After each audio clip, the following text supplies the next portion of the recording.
Quero perguntar para você com toda sinceridade: você é feliz no seu casamento? Não estou aqui com o propósito de julgar a sua relação, mas mostrar para você que a imagem de um matrimônio adequado é uma grande ilustração na Bíblia, utilizada por Deus para mostrar o amor dele para com o seu povo. É sobre isso que estudaremos nesta semana. Vamos analisar o que a Bíblia diz sobre o casamento. Vamos analisar brevemente, óbvio, porque é um assunto bem amplo. E ao analisarmos algumas imagens, alguns casamentos adequados e inadequados, você e eu vamos poder refletir sobre o nosso próprio casamento, caso você seja casado assim como eu, e também, ao analisar essas imagens tiradas do matrimônio na Bíblia, você vai poder também compreender a profundidade do amor de Deus para com o seu povo.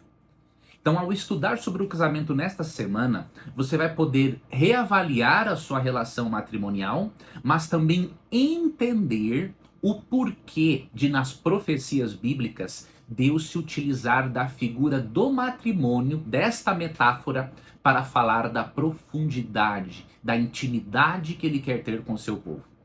Você vai ler, por exemplo, no livro do Apocalipse, várias referências à mulher, tanto uma mulher pura quanto uma mulher prostituta. Então, quando você entende a metáfora do casamento na Bíblia, você consegue avaliar também o significado destas mulheres em Apocalipse 12, que é a igreja na sua fase de pureza doutrinária, e Apocalipse 17, que já menciona a igreja numa fase de corrupção doutrinária. Você vai perceber que a imagem da infidelidade no matrimônio também representa a infidelidade para com Deus, quando adoramos um outro Deus a não ser o Deus bíblico e verdadeiro. Vamos então nos aprofundarmos neste tema para que você possa compreender tanto a profundidade do amor de Deus para com o seu povo, quanto avaliar como está o seu relacionamento, ok? Em primeiro lugar, a Bíblia apresenta o casamento como um símbolo da união entre Deus e o seu povo. Você vê em Gênesis 2, 23 a 25, quando Deus realiza o primeiro casamento. Ele une Adão e Eva e ele diz que os dois, seriam ali, eles se tornaram ali uma só carne. Se você ler Gênesis 2, 23 a 25 e comparar com Efésios 5, 29 a 32, você vê que o apóstolo Paulo pega o casamento criado por Deus e aplica a relação íntima e profunda que deve existir entre Cristo e sua igreja, entre o povo de Cristo e o próprio Cristo. Então não é por acaso que a Bíblia destaca isto. É para mostrar que assim como homem e mulher devem ser uma só carne, devem viver em uma relação de muita intimidade profunda e de grande amor e amizade, esta relação íntima e profunda deve existir entre Cristo e seu povo. Agora, nesta metáfora, em Efésios 5, o que me chama muito também a atenção é que Efésios 5 mostra de uma forma muito clara que essas perspectivas feministas da Bíblia são distorções daquilo que o texto ensina e não condizem nada com a realidade. Muitas pessoas acusam a Bíblia de ser um livro machista, mas na verdade não é. A Bíblia retrata, sim, erros praticados na cultura antiga, mas mostra as correções de Deus, o plano original de Deus para transformar estas culturas. Então, confundir a posição bíblica sobre o matrimônio e sobre a mulher com aquilo que as culturas antigas praticavam revela um grande nível de desconhecimento do texto bíblico ou uma indisposição de atentar para a verdade dos fatos. E eu vou lhe provar. Aqui em Efésios 5, quando Paulo fala da intimidade entre Cristo e seu povo e utiliza o casamento como um exemplo, Olha o conselho que ele dá para os maridos. Verso 25. Maridos, amai vossa mulher, como também Cristo amou a igreja e a si mesmo se entregou por ela. Olha o tipo de amor que Deus quer que um marido tenha para com a sua esposa. O amor sacrificial. Assim como Cristo deu a vida pela igreja, assim como Cristo morreu na cruz, um marido precisa dar a vida pela sua esposa, se necessário for. Eu lhe pergunto, qual ideologia humana, seja marxista ou não, ensina a um homem dar a vida pela sua mulher? A Bíblia ensina que deve ser feito isso sim. Mas Leandro, verso 22, diz que as mulheres devem ser submissas ao marido. Vamos analisar o contexto. A submissão da mulher ao marido é um respeito para com a liderança do marido, mas não é uma submissão servil, porque o próprio texto diz, como ao Senhor. Quando nós nos submetemos ao Senhor, isso é de uma forma escrava, depreciativa, ou porque temos prazer em correspondermos ao amor que ele tem para conosco? Esta é a forma. Então, é respeito pela liderança do marido. Mas para isso acontecer, o marido tem que estar disposto a dar a vida pela sua esposa. Senão, obviamente, ele não merece uma esposa que respeite a sua liderança, porque ele não é um líder, ele é um carrasco. Ok? E aí o verso 26 fala, né? Que Cristo quer santificar a igreja, ou seja, o marido tem que trabalhar em favor da espiritualidade da sua esposa. E no verso 28, os maridos devem amar a sua mulher como o próprio corpo. Quem ama a esposa, a si mesmo se ama. Porque ninguém jamais odiou a própria carne, antes a alimenta e dela cuida, como também Cristo faz com a igreja. Olha só, assim como o marido ama, cuida, alimenta a si mesmo, ele tem que amar, alimentar e cuidar da sua esposa, assim como Cristo cuida da igreja. Então, olha o quanto a imagem do casamento nos revela a profundidade do amor de Deus para com o seu povo e o quanto nesse texto a Bíblia prova uma coisa clara. Você não precisa e nem deve apegar-se a qualquer ideologia feminista ou marxista para você aprender como que um homem tem que tratar uma mulher e como uma mulher deve tratar um homem. Você tem que se apegar ao texto bíblico. Você tem que ir até o criador do casamento, porque ele vai ensinar você. Ok? Então isso aqui é muito importante e você tem que considerar esse aspecto. Uma outra imagem muito interessante do casamento e que demonstra o amor de Deus para com o seu povo é a imagem agora, olha que interessante, de um casamento inadequado.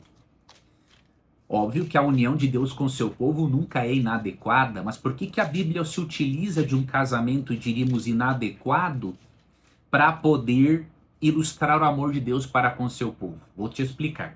O capítulo que vamos estudar agora é Ezequiel capítulo 16. Tem a ver com a parte de segunda-feira da nossa lição, tá? Ezequiel 16 apresenta uma imagem impressionante do amor e do cuidado de Deus para com seu povo. Esse texto coloca muitas pessoas assim num dilema, porque nesse texto Deus pede, na verdade não é nesse texto, é um outro texto que eu vou comentar depois. Nesse texto você percebe que Deus, apesar da infidelidade do seu povo, ele está sempre disposto a amar e a perdoar o seu povo e a aceitá-lo de volta. Olha que interessante, aqui em Ezequiel, Deus conta uma história, né, para poder ilustrar o quanto ele amava o seu povo e o quanto o seu povo desprezava a Deus. Deus conta uma história, ele apresenta o povo de Israel primeiramente como um bebê abandonado. Alguém teve aquele bebê, deixou ali para morrer, não quis e se foi embora. E Deus se apresenta aqui como um viajante, como alguém que passou perto daquele bebê, tirou, limpou, cuidou daquela criança, né?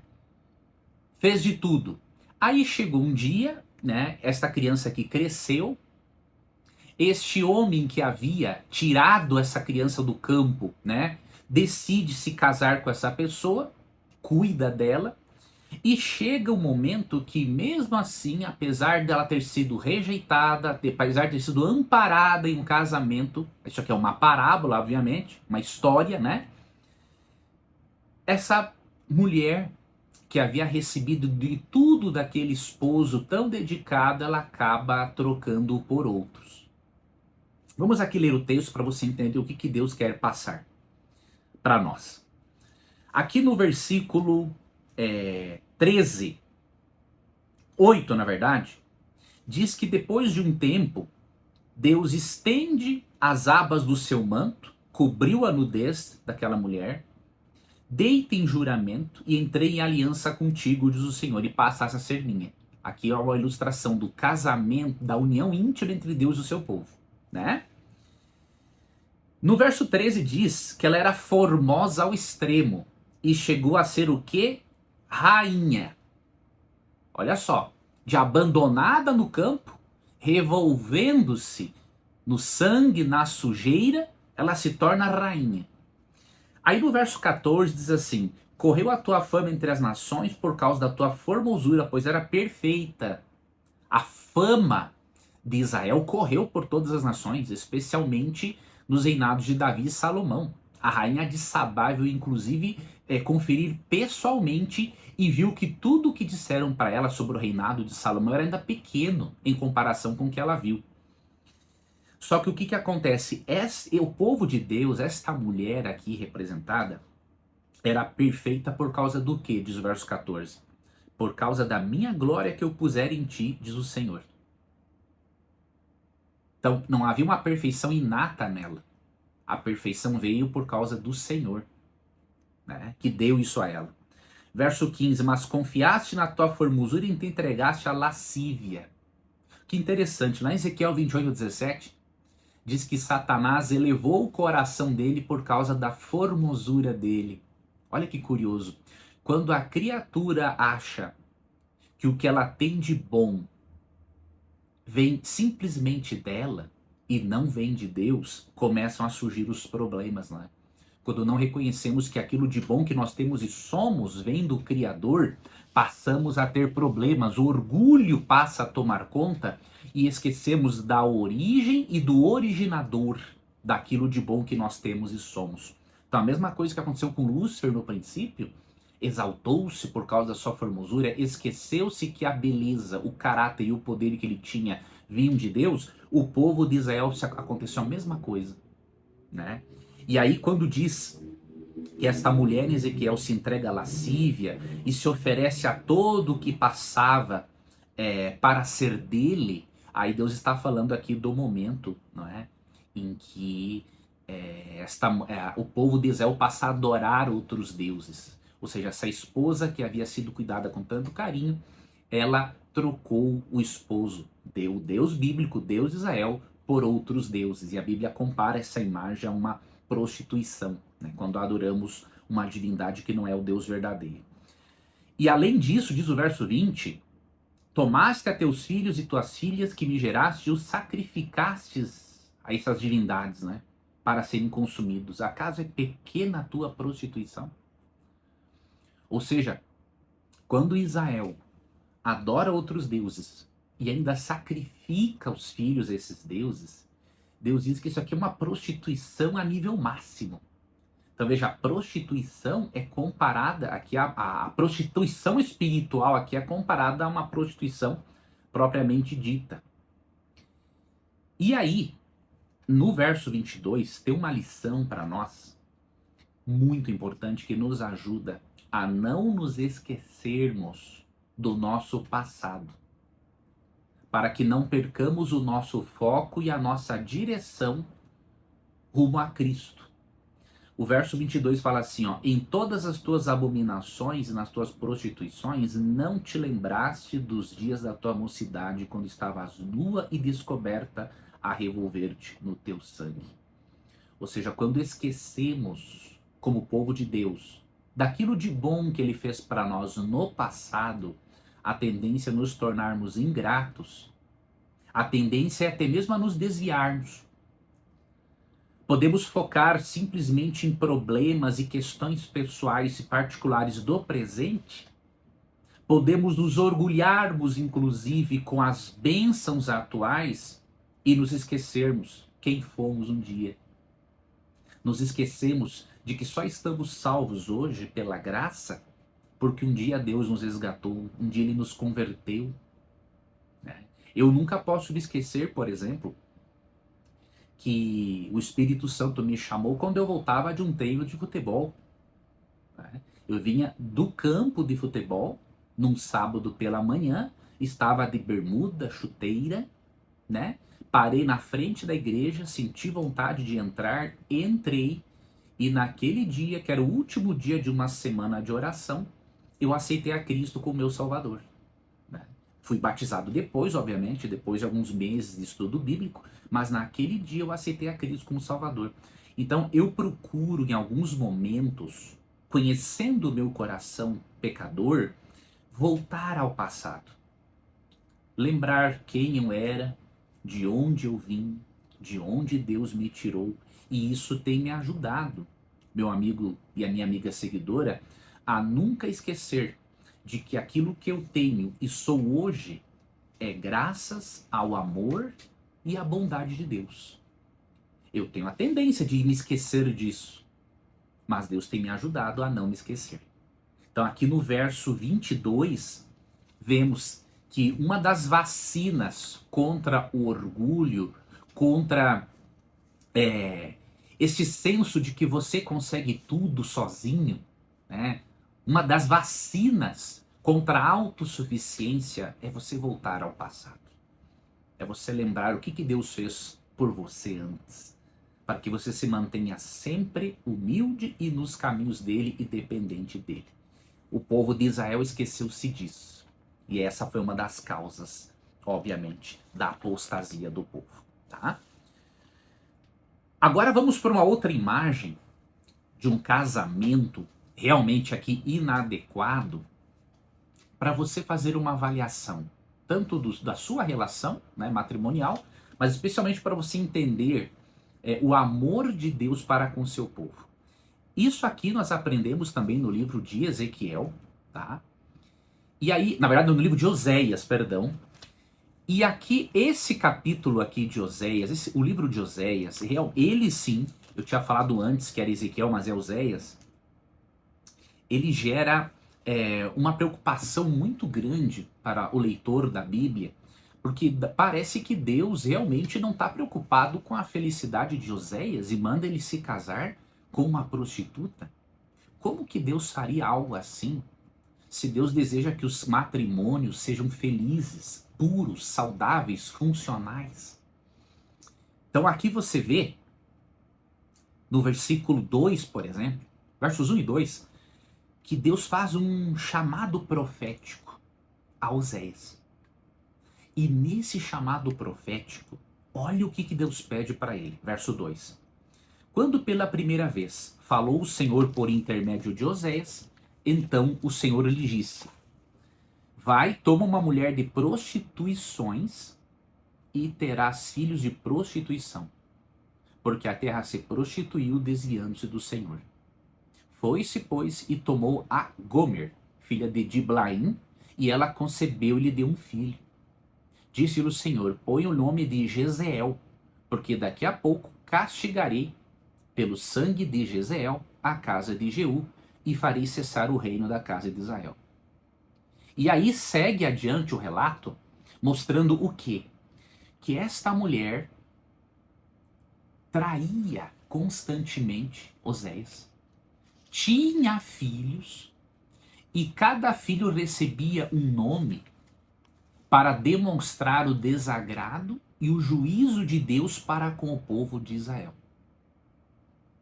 Só que o que mais também impressiona é o que está no verso do capítulo 3. Deus pede para ele aceitar essa esposa de volta, que acabou traindo mais de uma vez. E aí o que Deus queria ensinar aqui? E aqui está o detalhe. Deus precisava de uma lição dramatizada para de alguma forma sensibilizar o coração dos israelitas. O profeta foi usado por Deus, sim, com uma dramatização real daquilo que acontecia entre Deus e o seu povo. Assim como Oséias, e porque obviamente Oséias provavelmente já tinha algum apreço por essa mulher. Isso não é claro no texto, mas é como que se Deus permitisse ele realmente, já que tinha esse apreço ou conhecimento desta mulher, Deus deixou que isso acontecesse. Isso não é claro no texto, uma dedução que eu faço, porque de alguma forma ele deveria ter conhecido aquela mulher. Mas ele obviamente não ia ter um casamento com ela desta forma se não fosse pelo mandato de Deus. Isso é claro no texto. Agora, o que você percebe aqui? Oséias representa aqui a Deus. A mulher, a esposa infiel, representa o povo de Israel que constantemente traía Deus com outras divindades. E quando no capítulo 3 Deus pede para Oséias aceitá-la de volta, Deus está ensinando uma outra lição por meio do profeta, que ele, Deus, estava disposto a aceitar de volta o seu povo, caso o seu povo se arrependesse. Olha o que diz, olha a longanimidade de Deus, né? Você vê aqui, por exemplo, leia aqui dos versos 1 ao 5, que aí você vai ver, por exemplo, no verso 5, ó, depois tornarão os filhos de Israel e buscarão ao Senhor seu Deus e a Davi seu rei. E nos últimos dias, tremendo, se aproximarão do Senhor e da sua bondade. Então Deus aqui ainda profetiza, né, que se eles voltassem, se arrependessem da prostituição espiritual, Deus os aceitaria de volta. Esta imagem aqui de Oséias, capítulos 1, 2 e 3, ajuda-nos, por exemplo, a compreendermos textos como Apocalipse 17 e Apocalipse 18. Por que a figura do matrimônio, tanto adequado quanto inadequado, nos auxilia na compreensão das profecias bíblicas, né? Porque esse é o tema do nosso trimestre, profecias, né? Estamos estudando sobre profecias bíblicas, né? Você vê em Apocalipse 17 uma mulher prostituta. Esta mulher antes era a mulher pura do capítulo 12. A mulher vestida de branco. Ela não é uma referência a Maria, tá? Porque fala em Apocalipse 12, no verso 6, que essa mulher seria perseguida por 1260 dias. Profeticamente, isso refere ao período de perseguição que os cristãos sofreram por 1260 anos. Então, tem uma alusão, o texto lembra Maria, lembra, mas o símbolo não é Maria. O símbolo é de todo o povo de Deus. Inclui Maria também, obviamente, né? Fazia parte do povo de Deus. Então, Apocalipse 12 representa a igreja, o povo de Deus, na sua fase de pureza doutrinária. Apocalipse 17, quando fala de uma mulher prostituta, embriagada com o sangue dos santos, já representa a igreja na sua fase corrompida, quando derramou muito sangue no período medieval, como se isso fosse em nome de Deus. Ok?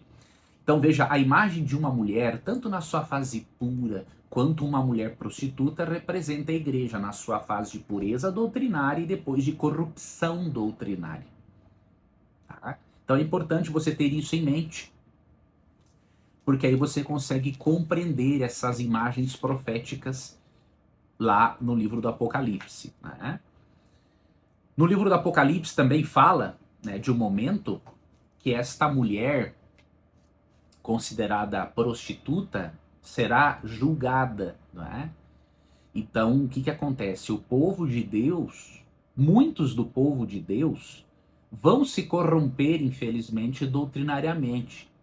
né? Vão abandonar certas verdades bíblicas essenciais em troca de doutrinas que têm apoio simplesmente da tradição eclesiástica e não do texto bíblico. E Apocalipse 19 apresenta o julgamento da prostituta, ou seja, da igreja na fase corrompida que desviou a muitos por causa de suas doutrinas equivocadas e distorcidas. Porém, dentro de todas as igrejas estão os filhos de Deus. Apocalipse 18:4 diz assim: sai dela, povo meu. O povo de Deus se encontra em todos os lugares. Entretanto, Deus quer que o seu povo tenha plena convicção de que no cristianismo existem sim doutrinas erradas, que não são bíblicas e que foram abandonadas há muito tempo. Que nós precisamos voltar a essas doutrinas. Porque Deus está preparando não uma placa de igreja, Deus está preparando um povo para a segunda vinda dele. E este povo está presente em todas as denominações cristãs e até não cristãs. E Deus tem trabalhado e revelado estas suas verdades a todos os seus filhos de maneiras muito particulares e distintas. É importante eu comentar isso para você tirar da sua mente a ideia de que, por exemplo, os adventistas creem que eles são os únicos salvos, assim como as testemunhas de Jeová. Eu tenho visto pastores sinceros, né, afirmarem isso, mas isso não é uma realidade. Tá? Nós cremos sim que, como igreja adventista, temos um chamado profético de pregarmos o evangelho eterno, de Apocalipse 14, 6 a 12, contextualizado nas 3 mensagens angélicas, convidando as pessoas para adorarem a Deus no seu santo dia, o sábado, mas nós não nos consideramos o único povo de Deus, muito pelo contrário. Se você ler o livro Grande Conflito, página 383, Ellen White, cofundadora do Adventismo e considerada profetisa não canônica, ela é clara em dizer, ela faz uma pergunta: onde se encontra a maior parte dos filhos de Deus hoje? E ela dá a resposta: no mundo protestante. Então veja, isso não é exclusivismo. Nós não somos como as testemunhas de Jeová, que creem, por exemplo, que se você não for testemunha de Jeová, se você não ser um verdadeiro adorador de Jeová falando o nome de Jeová, você não será salvo. Nós não pensamos assim. Nós temos sim uma consciência do nosso chamado profético. Nos consideramos parte da igreja remanescente, mas não somos os únicos. Tá? E quando você lê o livro Grande Conflito, página 449, Ellen White fala que, inclusive, entre os nossos irmãos católicos, apostólicos romanos, tem muitos filhos de Deus sinceros.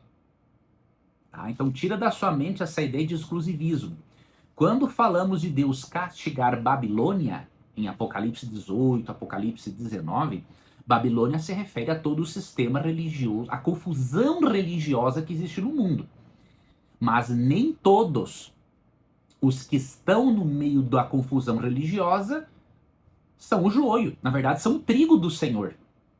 E eu te garanto, né, que fora da igreja adventista tem o trigo e tem o joio, e na igreja adventista tem o trigo e tem o joio. Tá?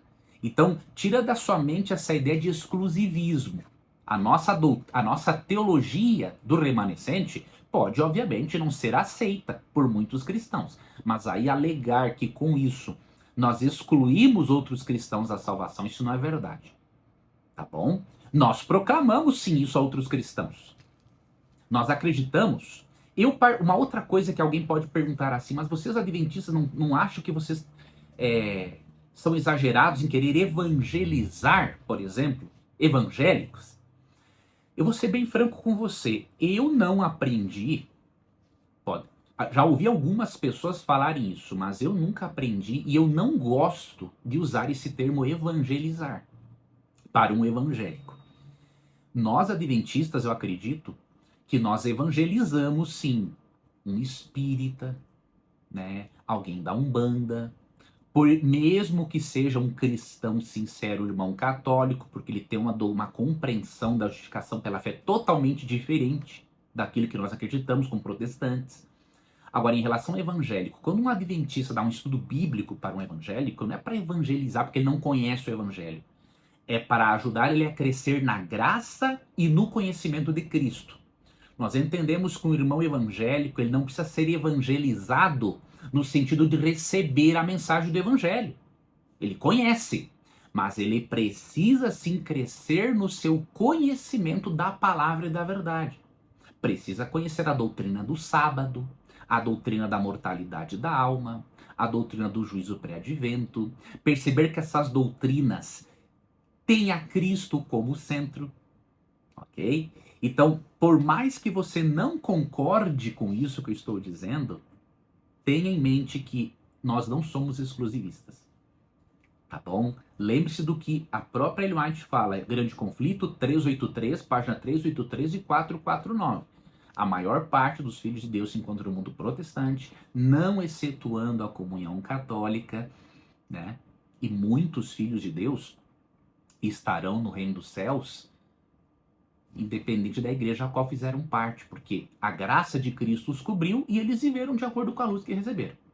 Agora, quando a pessoa tem luz suficiente acerca de uma verdade e a rejeita, aí Deus tem que lidar com ela de uma outra forma. Tá? Aqui eu dei uma palhinha sobre esse assunto, não faz parte da lição, mas como é um assunto que está sempre em voga na internet, eu achei útil dar aqui uma explicação adicional, tá bom? Para finalizar, amigos, eu aqui gostaria de só mencionar para você o casamento entre Isaac e Rebeca, né? A parte de quinta-feira da lição eu já me antecipei nessa parte penúltima que eu apresentei agora, mas no casamento entre Isaac e Rebeca nós aprendemos uma outra lição preciosa sobre o matrimônio e que vai nos ajudar inclusive no nosso relacionamento, e a você que não é ainda uma pessoa casada, vai ajudar você a refletir sobre a importância de escolher a pessoa certa para conviver com você numa relação matrimonial. Aqui em Gênesis 24, 1 a 4, Abraão fez um pedido muito sério para um dos seus servos, que jamais permitisse que o filho dele se casasse com uma cananeia, mas apenas com alguém que fosse da parentela de Abraão. E aí você pode perguntar, mas Leandro, isso aqui não seria um preconceito? Não. A questão aqui não era ética ou nacional. A questão aqui é espiritual e teológica. Abraão havia sido chamado por Deus para levar o conhecimento do verdadeiro Deus a todo mundo. Se o seu filho se casasse, se Isaac se casasse com uma cananeia, essa missão extraordinária ela acabaria. O estilo de vida dos cananeus impossibilitava uma relação matrimonial saudável com o Filho de Deus. Os cananeus eram idólatras e sacrificavam seres humanos às suas divindades. Então aqui não existe um preconceito para com uma outra nacionalidade. O que existe aqui é uma questão espiritual e teológica. Por causa da degeneração moral e das práticas religiosas cananeias, Abraão instruiu seu servo a buscar uma esposa para o seu filho que tivesse a mesma fé. Isso aqui é muito importante. Isso aqui nos lembra de 2 Coríntios 6,14, que não devemos nos colocarmos em julgo desigual. Por quê? Qual é a tendência de um matrimônio quando as pessoas têm convicções religiosas diferentes? Eu vou incluir aqui o casamento interreligioso, tá? O julgo desigual na Bíblia não é só um crente casar-se com um descrente, mas envolve também o casamento interreligioso. Um exemplo: uma pessoa católica se casar com uma evangélica? Por que que isso é um julgo desigual também? Se você analisar o contexto de 2 Coríntios 6,14, você vê que o julgo desigual é muito mais amplo do que imaginamos. Você vê que Paulo ali, ele está até inclusive reclamando para os coríntios de eles darem atenção a certos falsos ensinadores. Então, nesse contexto, se você ler o capítulo 4, 5 e 6, o que você percebe? Que quando Paulo pede para os coríntios não entrarem em julgo desigual, ele está pedindo também para que os coríntios não se relacionem intimamente em matrimônio com quem estava sendo ou seguindo os falsos ensinadores. O que isso significa? Que se você é um cristão dedicado na sua igreja, mas você se casa com aquele meia boca, é o crente Raimundo, né, que tem um pé na igreja e um pé no mundo, você está cometendo um julgo desigual, mesmo que seja da sua mesma religião. Então, o julgo desigual na Bíblia é mais amplo do que nós imaginamos. Não é só um casamento de um crente com um descrente, mas envolve um crente se casar com alguém totalmente desinteressado das coisas de Deus e envolve também um casamento interreligioso. Ok? Então, analisa isso com carinho. Não é porque Deus não lhe ama, é muito pelo contrário. Deus lhe ama e Ele quer o melhor para você. Qual é a tendência quando duas pessoas têm propósitos espirituais diferentes? Preste atenção nisso aqui e com isso eu finalizo a lição. E eu até peço que você já compartilhe esse vídeo com pessoas casadas, com quem ainda não se casou, ok? O que acontece? Nós estamos aqui em direção ao céu. Digamos aqui que a minha mão, essa minha mão esquerda, que para você aí é a direita, representa você. Você é um cristão, uma cristã dedicada a Deus. A outra mão representa o seu cônjuge, ou o seu futuro cônjuge. Aqui eu vou falar especialmente para quem ainda não é casado. Digamos que você busca Deus. Você está indo em direção a Deus. Este cônjuge, enquanto que você vai em direção ao céu, este outro cônjuge está indo para onde? Ó, para um lugar bem diferente. E eu lhe pergunto, tem como vocês viverem em harmonia se vocês não tiverem um triângulo amoroso com Jesus Cristo? Não tem como. Então olha o problema do julgo desigual. Não importa a forma qual seja. Você está indo nessa direção em rumo a Deus. A outra pessoa está indo para cá. E se você se aproxima de Deus e a pessoa não se aproxima de Deus, a pessoa está se afastando não apenas de Deus, ela está se afastando também de quem? De você. Então a segurança de um matrimônio é quando ambos se aproximam juntos de Deus. E aí formarão um triângulo amoroso saudável e funcional, que tem a Cristo como centro, tem a Deus como centro deste matrimônio. Tá bom? Não estou aqui abordando todas as nuances desse aspecto, mas você pode fazer perguntas para mim, para que eu possa ajudar você respondendo a sua dúvida ou criando um vídeo sobre este assunto, para que você possa me ajudar até mesmo ter outras pautas para as pessoas, né, que estão aqui me seguindo e que precisam de respostas. Então, coloque aqui nos comentários se você tem uma dúvida a mais sobre esse assunto, se você gostaria que eu abordasse mais alguma outra coisa, o seu comentário é muito, muito, muito importante. Tá bom? Eu queria pedir para você, antes de terminar, que você me siga aqui nas redes sociais, se você ainda não me segue. Peço que você curta esse vídeo, que você comente, que você compartilhe. Seria muito bom ter esta sua participação, porque assim você me ajuda a mostrar para o YouTube a relevância deste canal. Quanto mais pessoas curtem, comentam, compartilham, mais o algoritmo espalha o conteúdo. Então eu conto com a sua reciprocidade. Estou fazendo essa lição para ajudar você a estudar e entender melhor, mas curta, compartilhe, comente, me dê sugestões, isso também vai ser muito importante para nós trabalharmos aqui juntos, tá bom? Eu estou preparando, como eu já fiz aqui uma pesquisa no YouTube para vocês, no Instagram também, Estou preparando aí uma comunidade para o estudo das profecias. Estou vendo se eu lanço isso agora ou uns meses depois. Eu estou ainda vendo. Estou aqui fazendo algumas adaptações na minha rotina de trabalho e eu espero logo ter mais notícias sobre isso. Tá ok? Para poder passar para você. Que Deus guarde a sua vida. Obrigado por você passar esses momentos aqui comigo. E eu encontro você então num próximo vídeo e num próximo estudo. Um abraço e até lá.